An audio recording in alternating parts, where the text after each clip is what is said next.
ምዕራፍ 23 ሁሉም በሞላው ተነስተው ወደ ጲላጦስ ወሰዱትና ይህ ሕዝባችንን ሲያጣምም ለቄሳር ግብር እንዳይሰጥ ሲከለክል ደግሞም እኔ ክርስቶስ ንጉሥ ነኝ ሲል አገኘነው ብለው ይከሱት ጀመር። ጲላጦስም አንተ የአይሁድ ንጉሥ ነህን? ብሎ ጠየቀው። እርሱም መልሶ አንተ አልህ አለው። ጲላጦስም ለካህናት አለቆችና ለሕዝቡም በዚህ ሰው አንድ በደል እንኳ አላገኘሁበትም አለ። እነርሱ ግን አጽንተው ከገሊላ ጀምሮ እስከዚህ ድረስ በይሁዳ ሁሉ እያስተማረ ሕዝቡን ያውካል አሉ። ጲላጦስ ግን ገሊላ ሲሉ በሰማ ጊዜ የገሊላ ሰው ነውን? ብሎ ጠየቀ። ከሄሮድስም ግዛት እንደሆነ ባወቀ ጊዜ ወደ ሄሮድስ ሰደደው። እርሱ ደግሞ በዚያ ጊዜ በኢየሩሳሌም ነበረና። ሄሮድስም ኢየሱስን ባየው ጊዜ እጅግ ደስ አለው። ስለ እርሱ ስለ ሰማ ከብዙ ጊዜ ጀምሮ ሊያየው ይመኝ ነበርና ምልክትም ሲያደርግ ሊያይ ተስፋ ያደርግ ነበር። በብዙ ቃልም ጠየቀው። እርሱ ግን አንድስ እንኳ አልመለሰለትም። የካህናት አለቆችና ጻፎችም አጽንተው ሲከሱት ቆመው ነበር። ሄሮድስም ከሰራዊቱ ጋር ናቀው፣ ዘበተበትም። የጌጥ ልብስም አልብሶ ወደ ጲላጦስ መልሶ ሰደደው። ሄሮድስና ጲላጦስም በዚያን ቀን እርስ በርሳቸው ወዳጆች ሆኑ፣ ቀድሞ በመካከላቸው ጥል ነበረና። ጲላጦስም የካህናትን አለቆችና መኳንንትን ሕዝቡንም በአንድነት ጠርቶ እንዲህ አላቸው፣ ሕዝቡን ያጣምማል ብላችሁ ይህን ሰው ወደ እኔ አመጣችሁት። እነሆም በፊታችሁ መርምሬ ከምትከሱበት ነገር አንድ በደልስ እንኳ በዚህ ሰው አላገኘሁበትም። ሄሮድስም ደግሞ ምንም አላገኘም፣ ወደ እኛ መልሶታልና። እነሆም ለሞት የሚያደርሰው ምንም አላደረገም። እንግዲያስ ቀጥቼ ፈታዋለሁ። በበዓሉ አንድ ይፈታላቸው ዘንድ ግድ ነበርና። ሁላቸውም በአንድነት ይህን አስወግድ፣ በርባንንም ፍታልን እያሉ ጮኹ። እርሱም ሁከትን በከተማ አንስቶ ሰውን ስለገደለ በወህኒ ታስሮ ነበር። ጲላጦስም ኢየሱስን ሊፈታ ወዶ ዳግመኛ ተናገራቸው። ነገር ግን እነርሱ ስቀለው፣ ስቀለው እያሉ ይጮኹ ነበር። ሦስተኛም ምን ነው? ያደረገውስ ክፋት ምንድን ነው? ለሞት የሚያደርሰው በደል አላገኘሁበትም።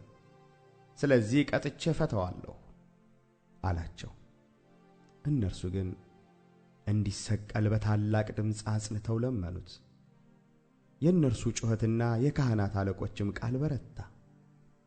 ጲላጦስም ልመናቸውን እንዲሆንላቸው ፈረደበት። ያንን የለመኑትን ስለ ሁከት ሰውንም ስለ መግደል በወህኒ ታስሮ የነበረውን አስፈታላቸው። ኢየሱስን ግን ለፈቃዳቸው አሳልፎ ሰጠው። በወሰዱትም ጊዜ ስምዖን የተባለ የቀሬናን ሰው ከገጠር ሲመጣ ይዘው ከኢየሱስ በኋላ መስቀሉን እንዲሸከም ጫኑበት። ዋይ ዋይ ከሚሉና ምሾ ከሚያወጡ ሴቶችና ከሕዝቡ እጅግ ብዙዎች ተከተሉት። ኢየሱስ ግን ወደ እነርሱ ዘወር ብሎ እንዲህ አለ፣ እናንተ የኢየሩሳሌም ልጆች ለእኔስ አታልቅሱልኝ። ዳሩ ግን መካኖችና ያልወለዱ ማኅፀኖች ያላጠቡ ጡቶችም ብፁዓን ናቸው የሚሉበት ጊዜ እንሆ ይመጣልና ለራሳችሁና ለልጆቻችሁ አልቅሱ። በዚያን ጊዜ ተራራዎችን በላያችን ውደቁ፣ ኮረብቶችንም ሰውሩን ይሉ ዘንድ ይጀምራሉ። በእርጥብ እንጨት እንዲህ የሚያደርጉ ከሆነ በደረቀውስ እንዴት ይሆን?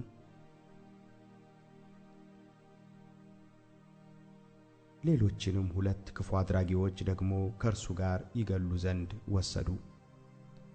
ቀራንዮም ወደሚባል ስፍራ በደረሱ ጊዜ በዚያ እርሱን ክፉ አድራጊዎቹንም አንዱን በቀኝ ሁለተኛውንም በግራ ሰቀሉ። ኢየሱስም አባት ሆይ የሚያደርጉትን አያውቁምና ይቅር በላቸው አለ። ልብሱንም ተካፍለው ዕጣ ተጣጣሉበት። ሕዝቡም ቆመው ይመለከቱ ነበር። መኳንንቱም ደግሞ ሌሎቹን አዳነ፣ እርሱ በእግዚአብሔር የተመረጠው ክርስቶስ ከሆነ ራሱን ያድን እያሉ ያፌዙበት ነበር። ጭፍሮቹም ደግሞ ወደ እርሱ ቀርበው ሆምጣጤ አምጥተው አንተስ የአይሁድ ንጉሥ ከሆን ራስህን አድን እያሉ ይዘብቱበት ነበር። ይህ የአይሁድ ንጉሥ ነው ተብሎ በግሪክና በሮማይስጥ በዕብራይስጥም ፊደል የተጻፈ ጽሕፈት ደግሞ በእርሱ ላይ ነበረ። ከተሰቀሉት ከክፉ አድራጊዎቹም አንዱ አንተስ ክርስቶስ አይደለህምን? ራስህንም እኛንም አድን ብሎ ሰደበው። ሁለተኛው ግን መልሶ አንተ እንደዚህ ባለ ፍርድ ሳለህ እግዚአብሔርን ከቶ አትፈራውምን? ስላደረግነውም የሚገባንን እንቀበላለንና በእኛስ እውነተኛ ፍርድ ነው። ይህ ግን ምንም ክፋት አላደረገም ብሎ ገሰጸው። ኢየሱስንም ጌታ ሆይ በመንግሥትህ በመጣህ ጊዜ አስበኝ አለው። ኢየሱስም እውነት እልሃለሁ ዛሬ ከእኔ ጋር በገነት ትሆናለህ አለው። 6 ሰዓት ያህል ነበረ። ጨለማም እስከ 9 ሰዓት በምድር ሁሉ ላይ ሆነ። ፀሐይም ጨለመ፣ የቤተ መቅደስም መጋረጃ ከመካከሉ ተቀደደ። ኢየሱስም በታላቅ ድምፅ ጮኾ አባት ሆይ ነፍሴን በእጅህ አደራ እሰጣለሁ አለ። ይህንም ብሎ ነፍሱን ሰጠ። የመቶ አለቃውም የሆነውን ነገር ባየ ጊዜ ይህ ሰው በእውነት ጻድቅ ነበረ ብሎ እግዚአብሔርን አከበረ። ይህንም ለማየት ተከማችተው የነበሩ ሕዝብ ሁሉ የሆነውን ባዩ ጊዜ ደረታቸውን እየደቁ ተመለሱ። የሚያውቁት ግን ሁሉ ከገሊላ የተከተሉት ሴቶችም ይህንን እያዩ በሩቅ ቆመው ነበር። እነሆም በጎና ጻድቅ ሰው የሸንጎ አማካሪም የሆነ ዮሴፍ የሚባል ሰው ነበረ። ይህም በምክራቸውና በሥራቸው አልተባበረም ነበር። አርማትያስም ከምትባል ከአይሁድ ከተማ ሆኖ እርሱ ደግሞ የእግዚአብሔርን መንግሥት ይጠባበቅ ነበር። ይኸውም ወደ ጲላጦስ ቀርቦ የኢየሱስን ሥጋ ለመነው። አውርዶም በተልባ እግር ልብስ ከፈነው። ማንም ገና ባልተቀበረበት ከዓለትም በተወቀረ መቃብር አኖረው። የመዘጋጀት ቀን ነበረ፣ ሰንበትም ሊጀምር ነበረ። ከገሊላም ከእርሱ ጋር የመጡት ሴቶች ተከትለው መቃብሩን ሥጋውንም እንዴት እንዳኖሩት አዩ። ተመልሰውም ሽቱና ቅባት አዘጋጁ። በሰንበትም እንደ ትእዛዙ አረፉ።